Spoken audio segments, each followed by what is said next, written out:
कैसे थे? जी। देखिए विनीता, ये जो पूरा सिनेरियो है इसको हमें समझना पड़ेगा। अभी का जो ये परिप्रेक्ष्य था, जिस तरह से त्यागी समाज आगे आ गया और उन्होंने कहा कि ये समाज के ऊपर हमला है, जबकि पूरी परिदृश्य को अगर देखा जाए तो ये केवल दो लोगों की आपसी लड़ाई थी, जिसने इस कदर राजनीतिक रंग पकड़ लिया कि इसको समाज से जोड़ दिया गया। न केवल समाज से जोड़ा गया बल्कि राजनीतिक दल भी सामने आ गए। आपने जिस तरीके से देखा कि किसान यूनियन ने कहा कि वो आगे आएंगे, और इसी तरीके से रालोद के नेताओं ने कहा कि वो इस पे जन आंदोलन करेंगे। श्रीकांत त्यागी खुद भारतीय जनता पार्टी से जुड़े हुए हैं और उनका कहना था कि जो पार्टी की गुटबाजी है उसका वो शिकार हुए हैं। और ऐसे में उनकी पत्नी का सामने आना, इस तरीके से बयानबाजी करना, तो ये साफ तौर पर इंगित करता है विनीता कि जो वर्तमान परिप्रेक्ष्य है उसमें जो विपक्ष का खाली वैक्यूम है उसको भरने के लिए जो विपक्ष है वो किस तरह से ललायित है। और शायद यही वजह है कि श्रीकांत त्यागी जैसा एक जो छोटा सा उनके हाथ में मुद्दा आया उसको भुनाने के लिए भी इस कदर उन्होंने काम किया कि त्यागी समाज की पहले महापंचायत हुई, उसके बाद में त्यागी समाज ने बयान जारी किया। साथ ही उन्होंने ये भी एक धड़ा ये भी कहने लगा कि वो जो प्रेजेंट पॉलिटिकल सिनेरियो है वो उसके साथ में नहीं है।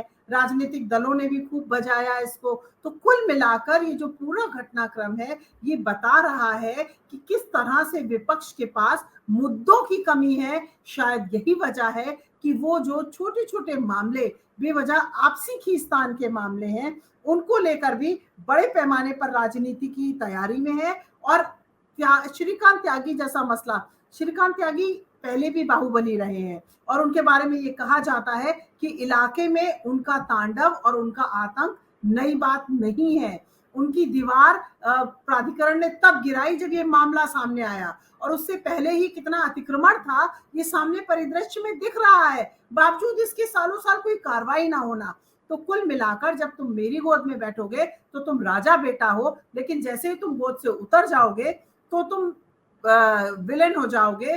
तब तुम्हारे लिए न केवल एक मामले दर्ज होंगे बल्कि उस पर राजनीति भी होगी। तो श्रीकांत त्यागी का मसला एक तरीके से वर्तमान परिप्रेक्ष्य में उस राजनीति का आईना है जो बताता है कि हम बेरोजगारी, जनता से जुड़े मुद्दे, महंगाई, और जो वर्तमान में सबसे ज्यादा जनता को परेशान कर रहा है, खासतौर पर एनसीआर के लोगों को, बढ़ता हुआ वायु प्रदूषण, जिसके बारे में आए दिन रिपोर्ट्स आ रही हैं जो बता रही हैं कि 99% लोग जो इस रीजन में रहते हैं उनकी सांसों में जो धूल के छोटे कण हैं 2.5 जिसको कहा जाता है, वो बहुत तेजी के साथ जा रहे हैं। उसकी ओर किसी का ध्यान नहीं है। लेकिन श्रीकांत त्यागी की लड़ाई त्यागी समाज की लड़ाई है और वो राजनीतिक पार्टियों के लिए वोट बैंक भजाने का एक जरिया है।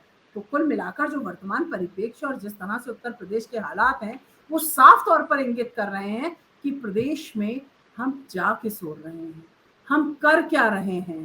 कहीं पर आप ये देखिए कि जो अभी का सिनेरियो है उसमें कोई मुद्दे की बात नहीं करता है। किसी दिन पूरा रंगा होता है अखबार। और आप हमसे जुड़े रहने के लिए सब्सक्राइब करें YouTube पर, फॉलो करें Twitter पर और लाइक करें Facebook पर। और ज्यादा जानकारी के लिए आपको टाइप करना होगा सिर्फ न्यूज़ नशा।